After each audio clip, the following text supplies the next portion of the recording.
Bienvenidos a un nuevo estudio bíblico. En este video realizaremos una exégesis versículo por versículo, explorando el significado original del texto a través de su contexto histórico, cultural, teológico, entre otros contextos importantes, para comprender con mayor profundidad la palabra de Dios. Mateo capítulo 11. Jesús responde a los mensajeros de Juan el Bautista. Mateo 11:1. Cuando Jesús terminó de dar instrucciones a sus 12 discípulos, se fue de allí a enseñar y a predicar en las ciudades de ellos. Mateo cierra formalmente el discurso misionero indicando que Jesús terminó de dar instrucciones a los 12. Esta expresión marca el final de una de las grandes secciones de enseñanza del Evangelio y da paso nuevamente al relato de las obras del Señor. Mientras los discípulos comienzan la misión que les fue encomendada, Jesús continúa personalmente su propio ministerio. Se dirige a las ciudades de ellos, probablemente las poblaciones de Galilea relacionadas con los apóstoles o aquellas a las que habían sido enviados. Allí sigue realizando las dos tareas principales que caracterizan su obra pública: enseñar y predicar. Enseñar implicaba explicar las Escrituras y formar a quienes lo escuchaban, mientras que predicar consistía en proclamar públicamente la llegada del reino de los cielos. Mateo muestra que Jesús no delega la misión para retirarse de ella, sino que continúa siendo el modelo, la fuente y el centro de toda verdadera proclamación. Mateo 11:2. Y al oír Juan, en la cárcel, los hechos de Cristo, le envió 2 de sus discípulos.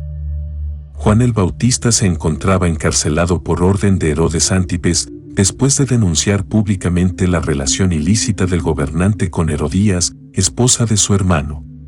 Desde la prisión, recibe noticias acerca de los hechos de Cristo, expresión que resume las enseñanzas, sanidades y señales realizadas por Jesús. El título, Cristo, significa Mesías y destaca que Mateo interpreta las obras del Señor como cumplimiento de las promesas divinas. Sin embargo, Juan envía a 2 de sus discípulos para formular una pregunta.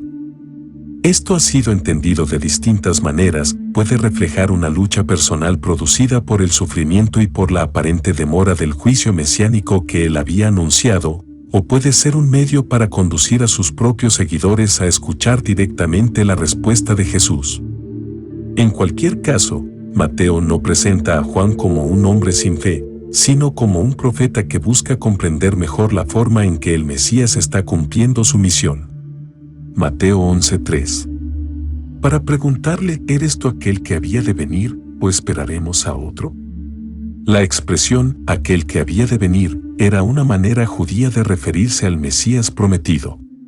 Juan había anunciado anteriormente que detrás de él venía uno más poderoso, que bautizaría con el Espíritu Santo y con fuego, separaría el trigo de la paja y ejecutaría juicio. Sin embargo, desde la prisión observaba que Jesús desarrollaba principalmente un ministerio de enseñanza, misericordia y sanidad, mientras que el juicio esperado no se manifestaba de la manera inmediata que él probablemente anticipaba. La pregunta no necesariamente niega su testimonio anterior, sino que revela la tensión entre las expectativas proféticas y el modo concreto en que Dios estaba cumpliendo su plan. Juan desea saber si Jesús es verdaderamente el Mesías definitivo o si su propia obra preparaba la llegada de otra figura. Mateo introduce así una cuestión central del capítulo: las obras de Jesús deben ser interpretadas correctamente para comprender su identidad. Mateo 11:4. Respondiendo Jesús, les dijo: Id, y haced saber a Juan las cosas que oís y veis. Jesús no responde simplemente con una afirmación directa, sino que señala la evidencia de su ministerio. Los mensajeros debían regresar y contar a Juan las cosas que oís y veis, es decir, tanto sus enseñanzas como sus obras.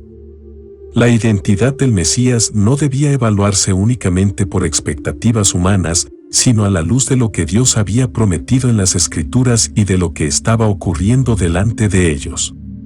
Jesús apela a hechos públicos y verificables, no a una declaración privada imposible de examinar. Mateo ha presentado precisamente en los capítulos anteriores una amplia serie de señales: sanidad de enfermedades, limpieza de leprosos, liberación de endemoniados, perdón de pecados, dominio sobre la naturaleza y resurrección de muertos. La respuesta invita a Juan a interpretar esas obras como señales concretas de que el tiempo mesiánico había comenzado. Mateo 11:5. Los ciegos ven, los cojos andan, los leprosos son limpiados, los sordos oyen, los muertos son resucitados, y a los pobres es anunciado el Evangelio. Jesús reúne varias expresiones tomadas principalmente de las profecías de Isaías para mostrar que sus obras corresponden a las señales esperadas de la salvación mesiánica. La recuperación de la vista, la restauración de los cojos, la limpieza de los leprosos, la apertura de los oídos y la resurrección de los muertos demuestran que el poder restaurador de Dios está actuando de manera extraordinaria. La última señal: a los pobres es anunciado el Evangelio, no es secundaria. Los pobres representan a quienes carecían de poder, prestigio y recursos, pero también a quienes reconocían su necesidad delante de Dios. El Mesías no limita su mensaje a las élites religiosas o sociales, sino que anuncia las buenas nuevas a quienes normalmente eran ignorados. Jesús no menciona todavía el juicio, porque la primera etapa de su misión está caracterizada por la gracia, la restauración y el llamado al arrepentimiento. Mateo muestra que el cumplimiento mesiánico es más amplio que una liberación política, alcanza el cuerpo, la condición social y la relación del ser humano con Dios. Mateo 11:6. Y bienaventurado es el que no halle tropiezo en mí. Jesús concluye su respuesta con una bienaventuranza dirigida indirectamente a Juan y a todos los que deben decidir cómo responder a su ministerio. Hallar tropiezo significa rechazar, ofenderse o apartarse porque Jesús no cumple las expectativas personales acerca de cómo debería actuar el Mesías. Muchos esperaban un libertador político, un juez inmediato o un dirigente que exaltara públicamente a Israel. En cambio, Jesús apareció con humildad, acercándose a pecadores, sirviendo a los pobres y anunciando primero la gracia antes del juicio. La bendición pertenece a quien reconoce la obra de Dios aunque no corresponda exactamente con sus ideas previas. Mateo enseña que el verdadero obstáculo no era la falta de evidencia, sino la dificultad de aceptar al Mesías tal como Dios lo había enviado. La fe madura no intenta adaptar a Cristo a sus expectativas, sino que corrige sus expectativas a la luz de la persona y la obra de Cristo. El testimonio de Jesús acerca de Juan el Bautista. Mateo 11:7. Mientras ellos se iban, comenzó Jesús a decir de Juan a la gente: ¿Qué salisteis a ver al desierto?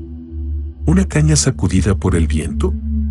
Una vez que los discípulos de Juan se marchan, Jesús aprovecha la ocasión para hablar públicamente acerca de él.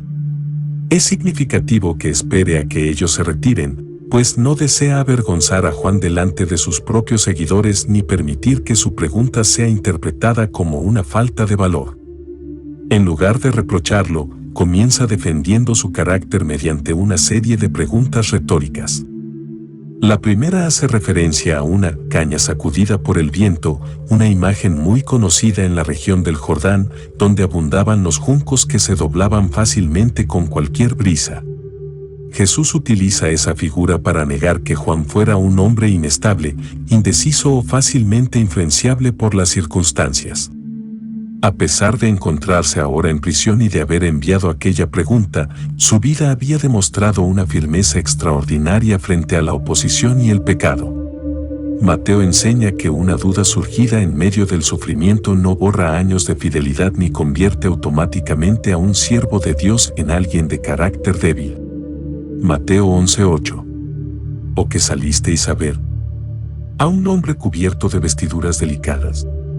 He aquí, los que llevan vestiduras delicadas, en las casas de los reyes están. Jesús continúa con una segunda pregunta que contrasta aún más con la verdadera identidad de Juan. El Bautista no era un hombre vestido con vestiduras delicadas, expresión que describe la ropa fina y lujosa propia de quienes vivían rodeados de comodidades. Desde el comienzo de su ministerio, Juan había llevado una vestimenta sencilla de pelo de camello y un cinturón de cuero, además de alimentarse con langostas y miel silvestre. Su estilo de vida reflejaba la austeridad característica de los antiguos profetas y demostraba que su ministerio no estaba motivado por el deseo de riqueza, prestigio o reconocimiento social. Jesús recuerda que quienes buscan comodidad y lujo normalmente en las casas de los reyes están, no en el desierto proclamando el arrepentimiento. La ironía resulta especialmente significativa porque Juan se encontraba precisamente encarcelado por un rey debido a su fidelidad a la verdad. Mateo presenta así el contraste entre un profeta dispuesto a sufrir por obedecer a Dios y quienes acomodaban su mensaje para conservar privilegios. Mateo 11:9. ¿Pero qué salisteis a ver? ¿A un profeta? Sí, os digo, y más que profeta. Jesús conduce finalmente a la respuesta correcta. El pueblo había salido al desierto para escuchar a un profeta. Durante aproximadamente 4 siglos, Israel no había tenido un profeta reconocido como los del Antiguo Testamento, por lo que la aparición de Juan despertó una enorme expectativa. Sin embargo, Cristo afirma que Juan era más que profeta. No significa que fuera superior en inspiración o autoridad a Isaías, Jeremías o Elías, sino que ocupaba un lugar único dentro de la historia de la redención. Los antiguos profetas anunciaban la venida futura del Mesías, mientras que Juan tuvo el privilegio incomparable de señalarlo ya presente y preparar directamente el camino para su ministerio. Él no solo habló acerca de Cristo, sino que lo presentó públicamente a Israel.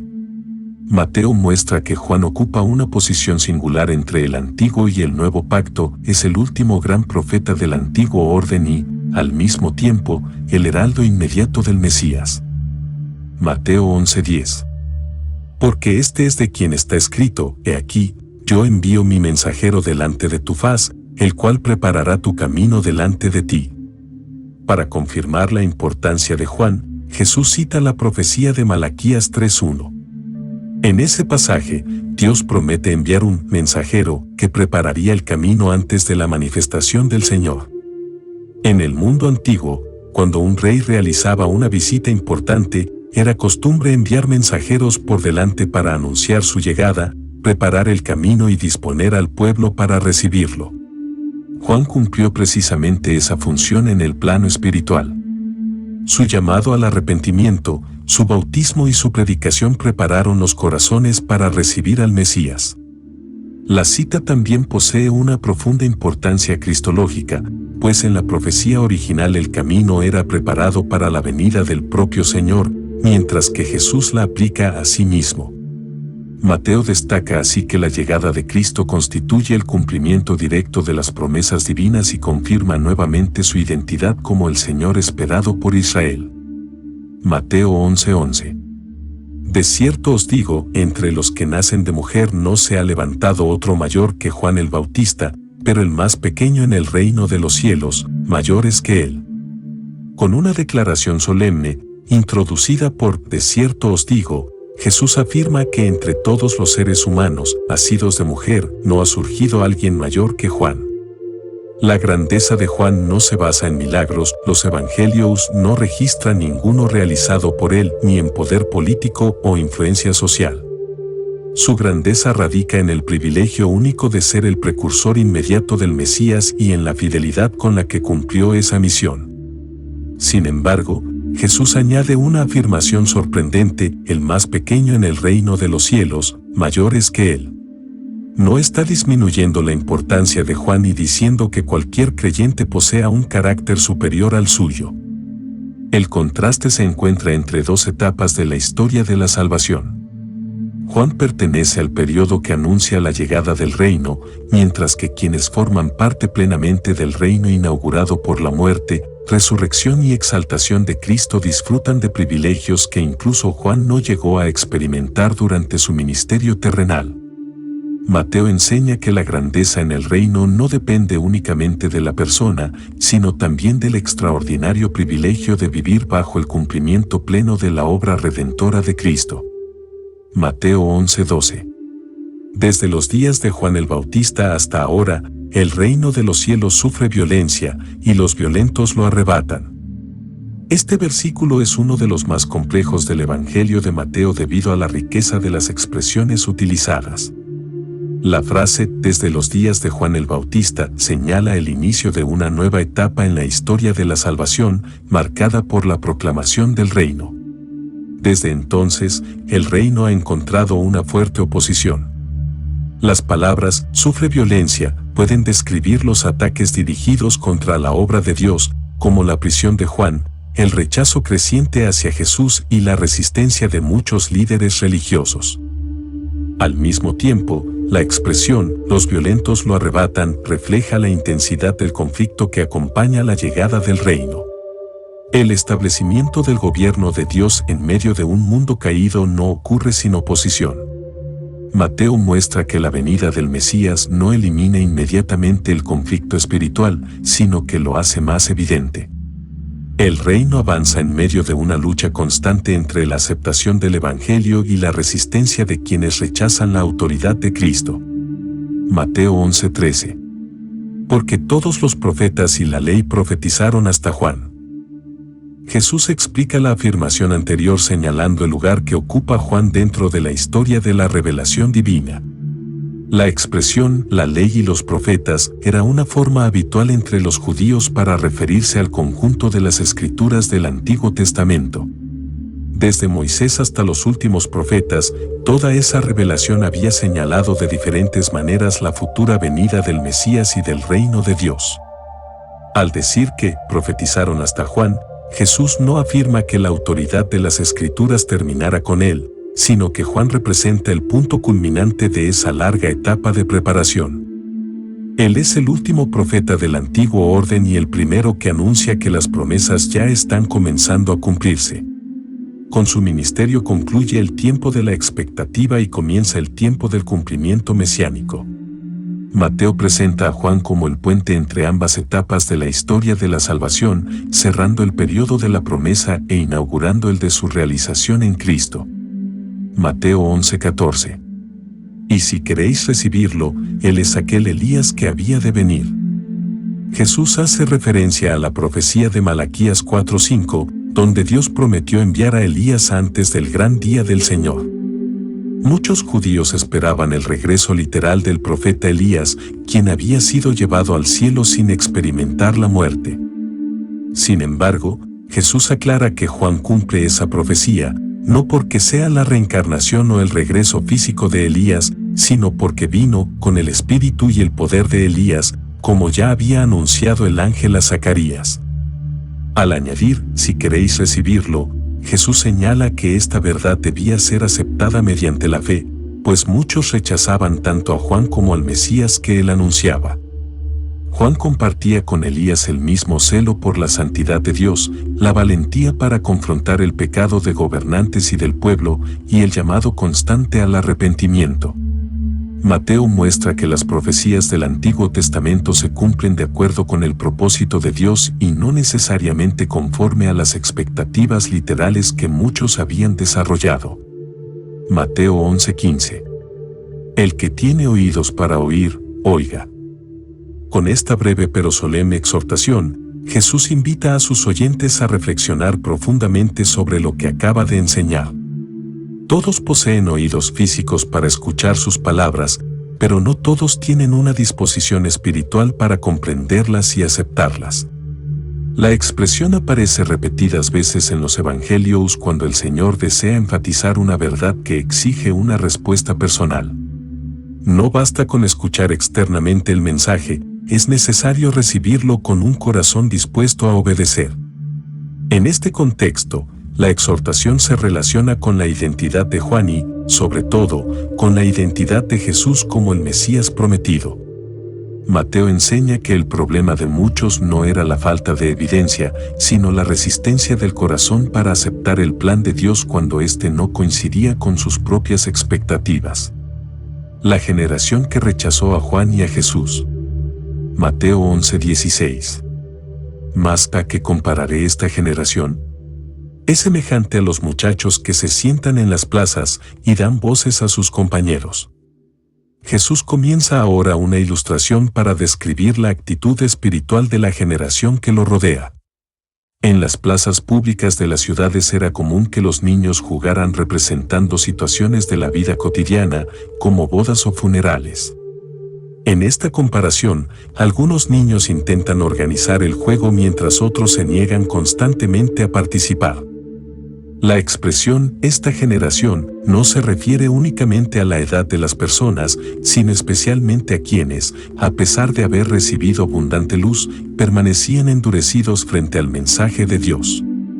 Jesús utiliza una escena sencilla de la vida diaria para denunciar una actitud profundamente seria, una disposición permanente al descontento y al rechazo. Mateo muestra que aquella generación encontraba siempre un motivo para no aceptar el llamado divino, sin importar la forma en que Dios se manifestara. Mateo 11:17. Diciendo, os tocamos flaute, y no bailasteis, os endechamos, y no lamentasteis. La ilustración continúa mostrando la inconformidad de aquellos niños. Cuando unos representan una boda tocando la flaute, los demás se niegan a bailar. Cuando cambian el juego y representan un funeral entonando cantos de duelo, tampoco quieren participar. El problema no está en el tipo de música ni en la clase de celebración, sino en la actitud obstinada de quienes rechazan cualquier propuesta. Jesús aplica esta imagen al comportamiento de muchos de sus contemporáneos. Cuando Dios envió a Juan con un ministerio austero de arrepentimiento, lo rechazaron por ser demasiado severo. Cuando envió a Jesús manifestando gracia, misericordia y cercanía con las personas, también lo rechazaron por actuar de una manera diferente. Mateo enseña que un corazón endurecido siempre encontrará argumentos para justificar su incredulidad, aun cuando Dios actúe de distintas maneras para llamar al arrepentimiento. Mateo 11:18. Porque vino Juan, que ni comía ni bebía, y dicen, demonio tiene. Jesús comienza a explicar directamente el significado de la comparación. Juan llevaba una vida marcada por la austeridad, el ayuno frecuente y la separación de los lujos propios de la sociedad. Su alimentación sencilla y su permanencia en el desierto reflejaban el carácter profético de su ministerio y su llamado urgente al arrepentimiento. Sin embargo, en lugar de reconocer su fidelidad, muchos afirmaban injustamente, demonio tiene. Con esta acusación desacreditaban su mensaje atribuyendo su comportamiento a una influencia maligna. La crítica demuestra que el problema no residía realmente en el estilo de vida de Juan, sino en la negativa del pueblo a aceptar su llamado al arrepentimiento. Mateo pone de manifiesto la dureza espiritual de quienes rechazaban incluso a un hombre cuya vida evidenciaba una consagración excepcional a Dios. Mateo 11:19. Vino el Hijo del Hombre, que come y bebe, y dicen, he aquí un hombre comilón, y bebedor de vino, amigo de publicanos y de pecadores. Pero la sabiduría es justificada por sus hijos. El contraste con Juan resulta evidente. Mientras el Bautista llevaba una vida de retiro y disciplina rigurosa, Jesús participaba en comidas y compartía la mesa con distintas personas, incluidos publicanos y pecadores que respondían a su llamado. Sus enemigos distorsionaron esa actitud de misericordia acusándolo de ser comilón y bebedor de vino, calificativos falsos utilizados para desacreditar su ministerio. También lo llamaban amigo de publicanos y de pecadores, sin comprender que precisamente esa cercanía formaba parte de su misión redentora, pues había venido a buscar y salvar a los perdidos. Finalmente, Jesús afirma que la sabiduría es justificada por sus hijos. Es decir, la verdadera sabiduría de Dios queda demostrada por sus resultados. Las vidas transformadas, el arrepentimiento genuino y las obras realizadas por Cristo evidencian que tanto el ministerio de Juan como el de Jesús provenían de Dios. Mateo concluye esta comparación mostrando que la incredulidad de aquella generación no podía invalidar la sabiduría del plan divino, porque sus frutos hablaban con claridad a favor de la obra de Dios. Ay de las ciudades que rechazaron al Mesías. Mateo 11:20. Entonces comenzó a reconvenir a las ciudades en las cuales había hecho muchos de sus milagros, porque no se habían arrepentido. Después de mostrar el rechazo de la generación hacia Juan y hacia él mismo, Jesús dirige ahora su atención a varias ciudades de Galilea que habían sido escenario de gran parte de su ministerio. La expresión «comenzó a reconvenir» indica una reprensión pública y solemne, motivada no por un sentimiento de ira descontrolada, sino por la gravedad de la incredulidad persistente. El problema de aquellas ciudades no era la falta de evidencia.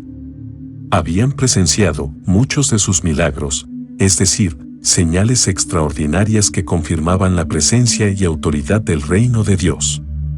Sin embargo, esas manifestaciones de poder no produjeron el fruto esperado, el arrepentimiento.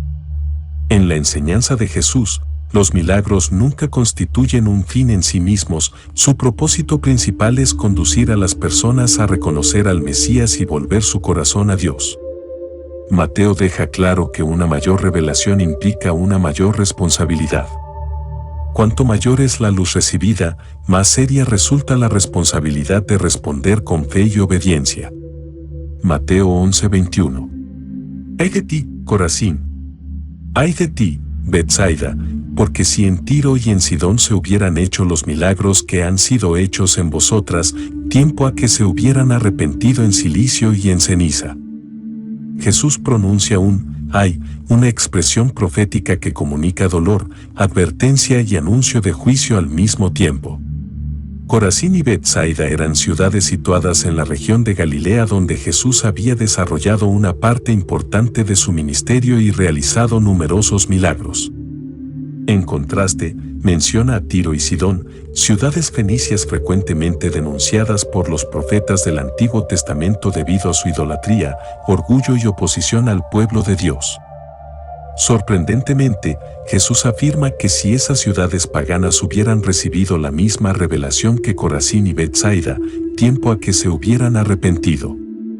El cilicio era una tela áspera confeccionada generalmente con pelo de cabra, utilizada como señal externa de humillación, mientras que la ceniza simbolizaba duelo y arrepentimiento profundo delante de Dios. La comparación enfatiza la enorme responsabilidad de quienes reciben abundante luz espiritual y, aún así, permanecen endurecidos. Mateo enseña que el privilegio de conocer la verdad incrementa la responsabilidad ante Dios. Mateo 11:22. Por tanto os digo que en el día del juicio será más tolerable el castigo para Tiro y para Sidón que para vosotras. Jesús lleva la comparación al terreno del juicio final. Al hablar del día del juicio, hace referencia al momento en que Dios juzgará justamente a toda la humanidad.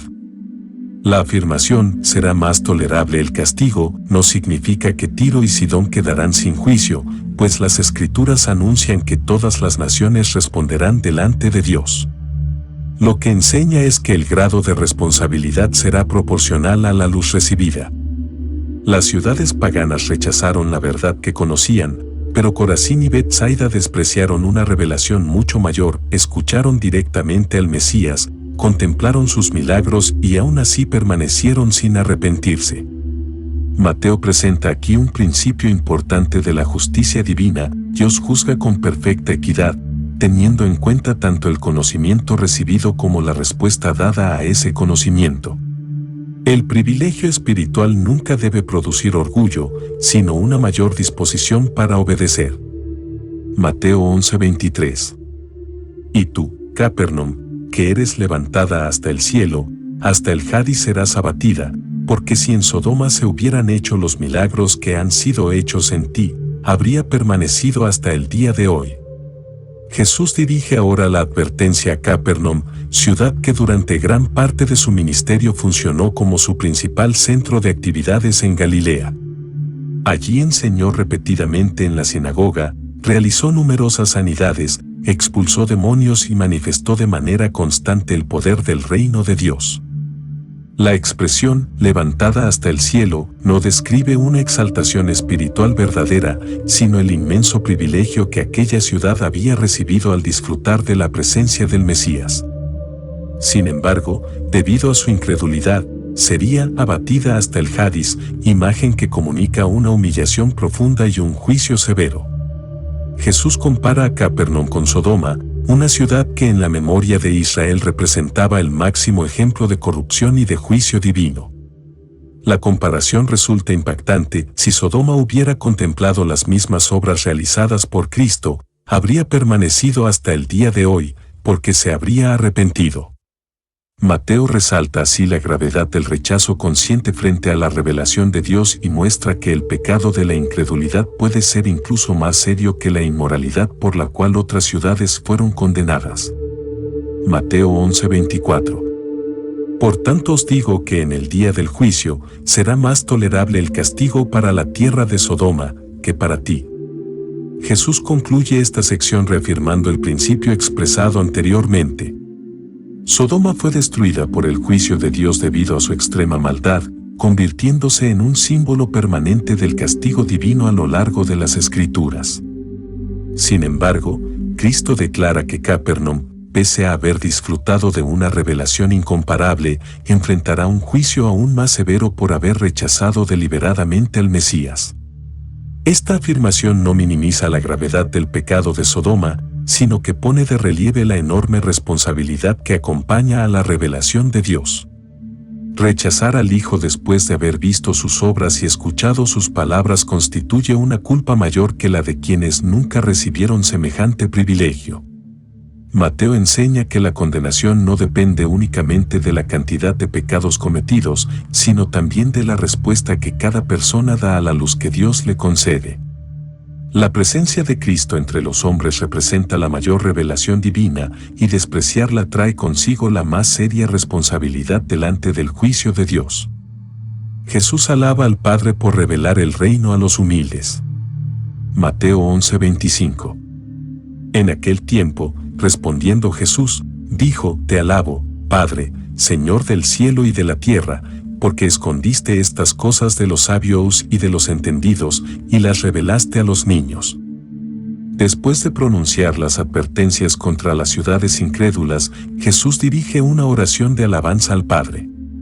La expresión "en aquel tiempo" conecta esta oración con el rechazo que acababa de experimentar, mostrando que la incredulidad de muchos no significaba un fracaso del plan de Dios. Al llamar a Dios Padre, Señor del cielo y de la tierra, Jesús une dos verdades fundamentales: la relación íntima entre el Hijo y el Padre, y la soberanía absoluta de Dios sobre toda la creación. Cuando afirma que el Padre escondiste estas cosas de los sabios y de los entendidos, no enseña que Dios impida arbitrariamente a algunas personas conocer la verdad, sino que quienes confían orgullosamente en su propia sabiduría terminan cerrando su corazón a la revelación divina. En contraste, los niños representan a los humildes, sencillos y dependientes, aquellos que reconocen su necesidad de Dios y reciben con fe su palabra. Mateo muestra que el acceso al reino no depende del prestigio intelectual, de la posición religiosa ni del conocimiento humano, sino de un corazón dispuesto a recibir con humildad la revelación de Dios.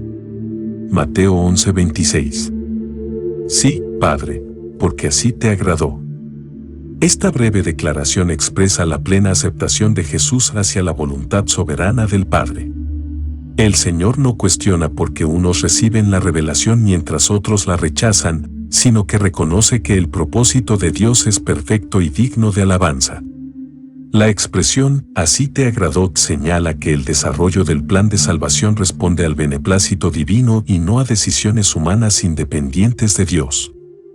Sin embargo, este versículo no elimina la responsabilidad del ser humano, pues el contexto inmediato ha mostrado que muchas ciudades permanecieron incrédulas después de recibir abundantes oportunidades para arrepentirse.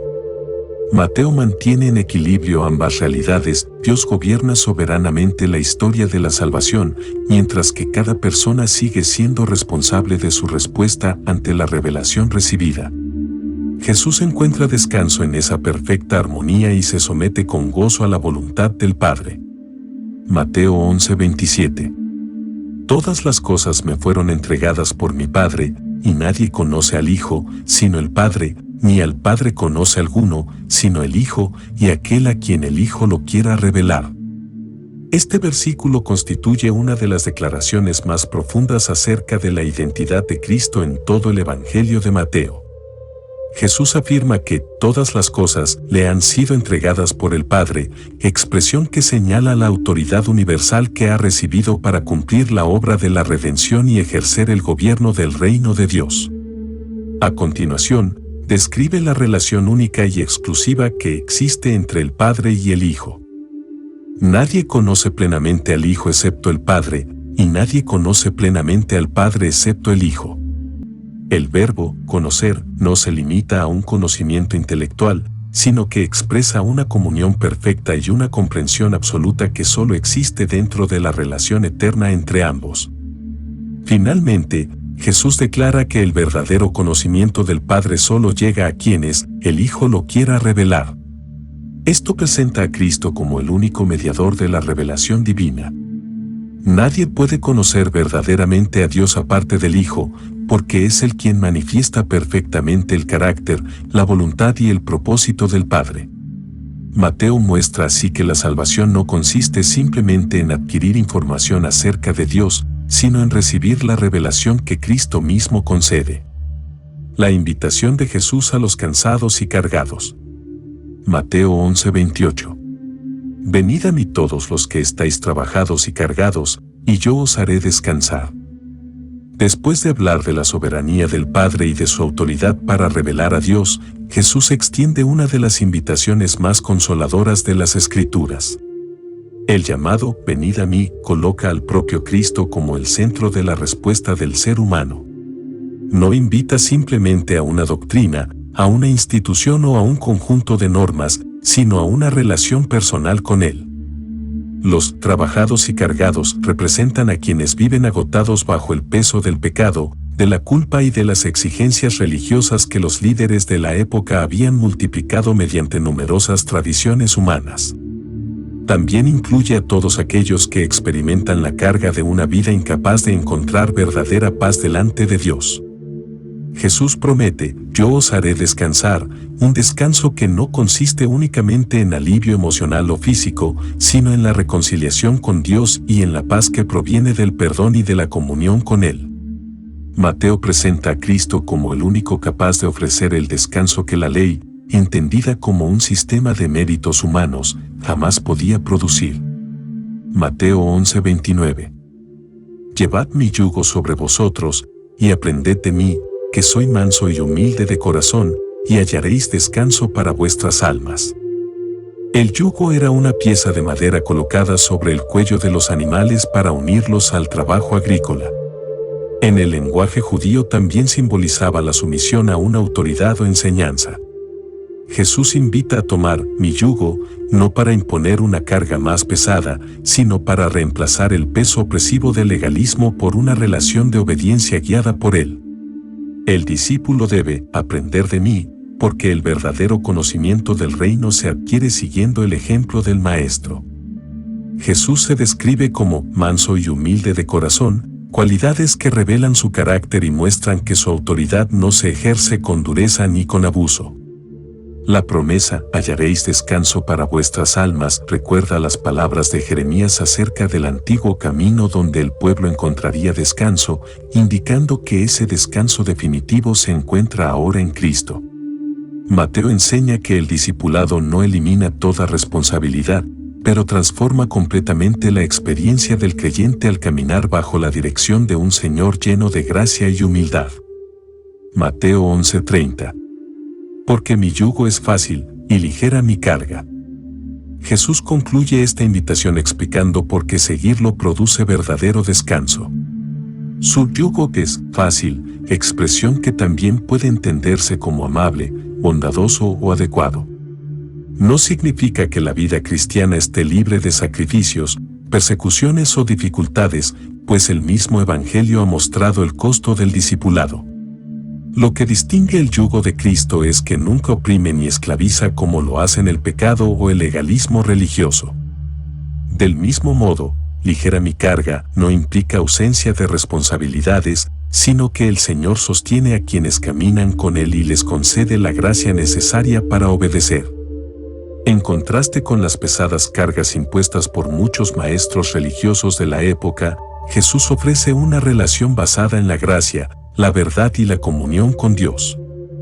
Mateo concluye este capítulo mostrando que el mismo Cristo que posee toda autoridad sobre el cielo y la tierra es también el Salvador compasivo que invita a los cansados a encontrar en Él el descanso verdadero para sus almas.